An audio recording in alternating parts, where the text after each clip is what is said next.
Toast makers, shot takers, and y'all know my favorite, puff chasers.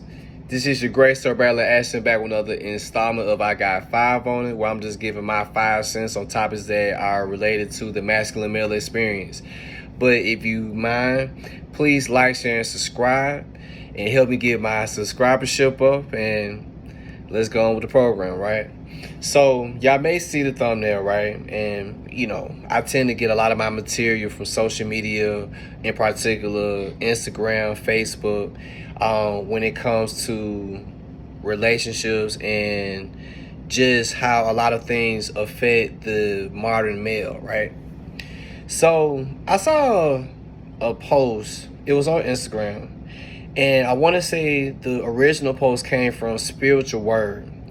And this young lady pretty much called out the women who a lot of people would recognize as those individuals who recognize themselves as being quote unquote sexually liberated, right? And she had a very interesting reply that I said, oh shit, like I know a sister ain't speaking against the sisterhood, because we understand that women, we know that women in particular have a hive mindset.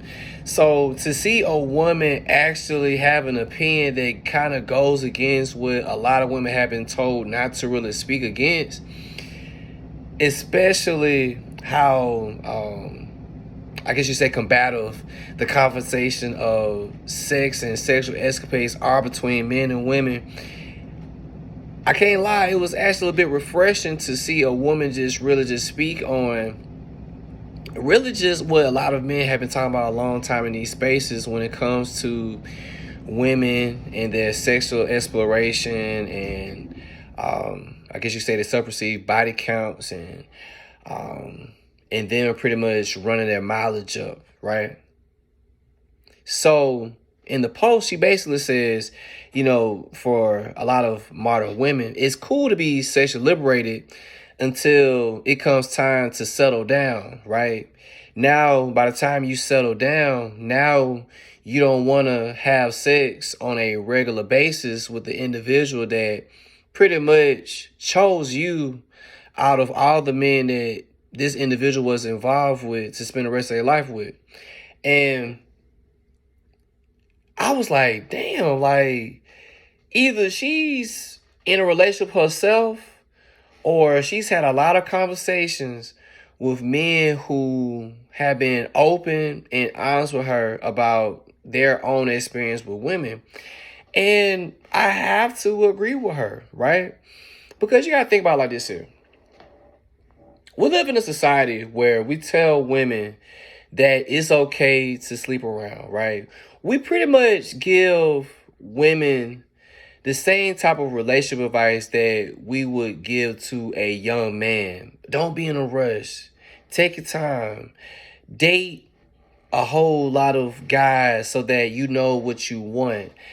And for me, I'm kind of iffy on that because I don't think that a woman should really just be out here just exploring that much and for a long period of time, just solely due to the fact I think when you have women who ride with a lot of men in this space called the cock carousel, or as I like to say, the rooster roller coaster, when women have been on that ride for so long, they almost kind of become desensitized to it, and they just become natural to want to experience different guys.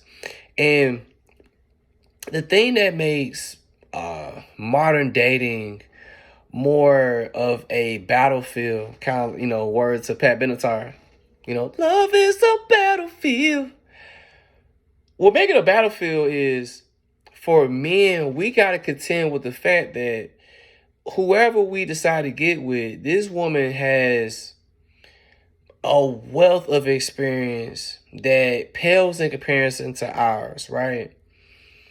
We got to think, man, most women have been getting this speech since literally they was in high school. And then depending on what part of the country your woman probably, grew up in, she probably been sexually active since she was in like middle school, sixth, seventh, eighth grade. And I know for some people that's uncomfortable to hear that, but I think the average age of women having sex nowadays is, I think, 13, 14 years old. Where when you compare that to men, uh, anywhere between like, I think like 30% of men ages 18 to 30 are still virgins. So, just chew on that for a moment, let that marinate in your sizzle. You feel what I'm saying?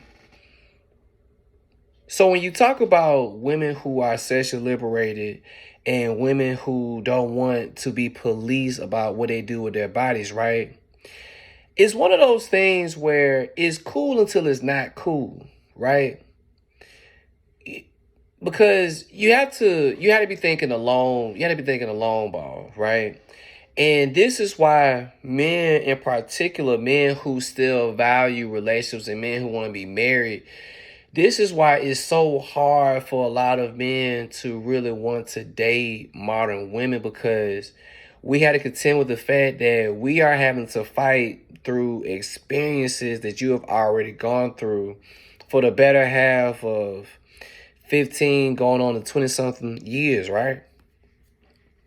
And the thing that tends to be a very strenuous and stressful thing for a lot of men is we have to take into consideration, man, that you have been experiencing men for a long time, right?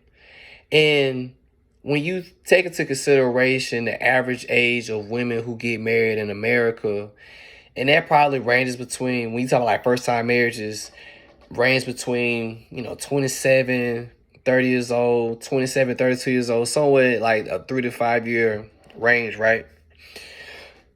You can almost guarantee that your woman probably has as many partners, if not more, than her 10 fingers and 10 toes.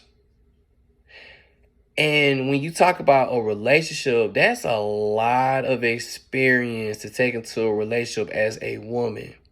And I know a lot of women probably saying, well, you got men out here that are having sex with a lot of women before they get married. But you also have to understand, a man's biology is designed for him to be with a lot of women, right?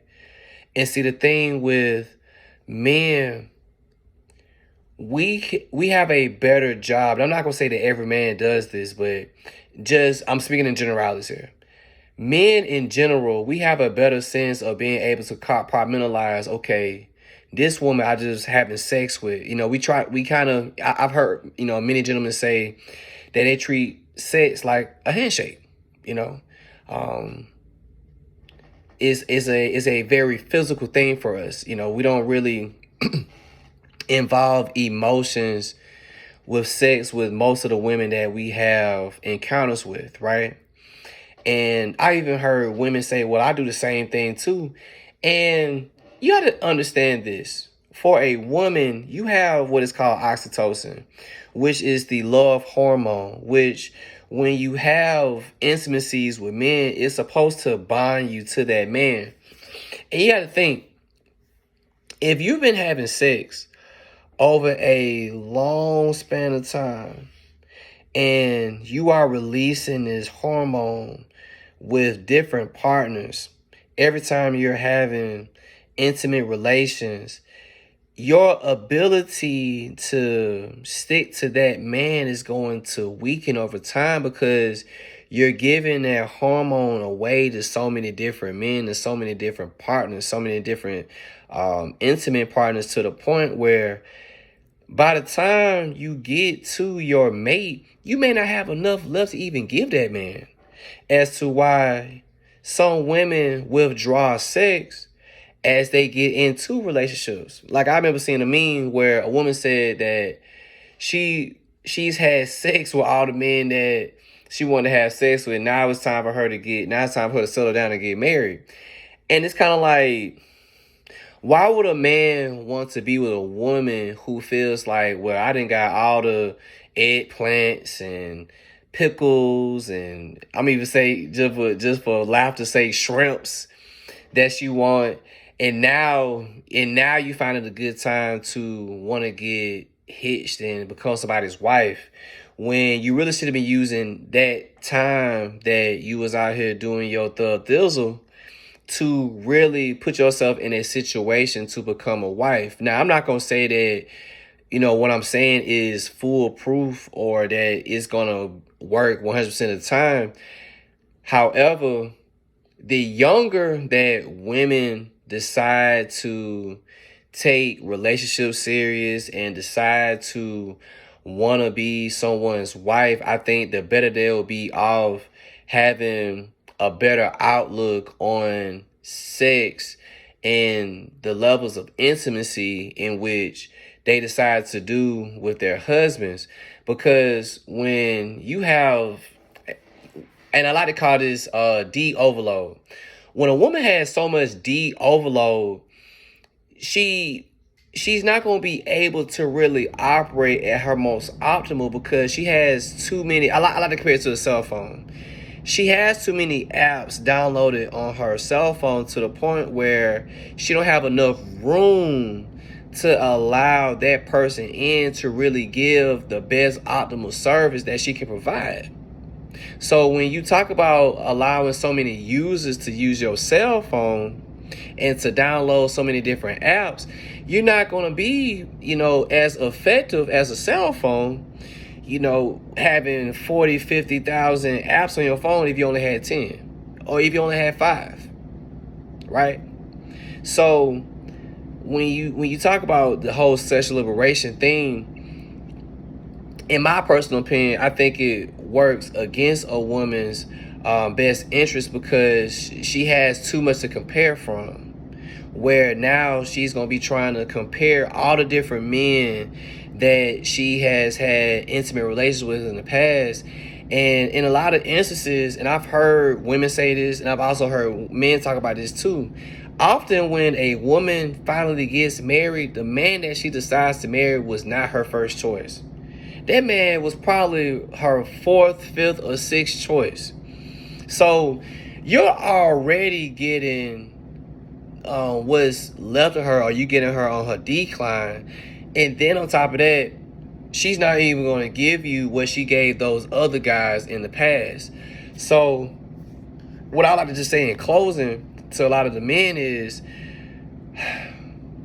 if you're with a woman that proclaims to be a sexually liberated woman that loves the idea of like sex, and she pretty much like brags about that, she's not a bad person, but you have to put into consideration that she may not necessarily be the right person that you should take serious for a long-term relationship, especially a marriage.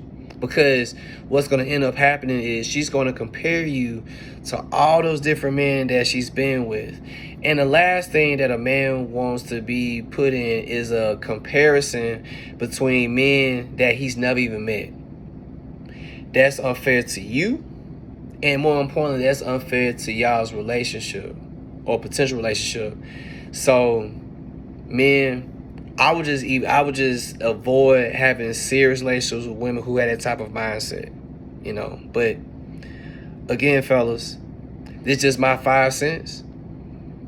If you have a difference of opinion, or if you want to add on to what I'm saying, please comment down in the comment section below. Let me know your thoughts, because this is for y'all, gentlemen. You know what I'm saying? I'm advocating for y'all.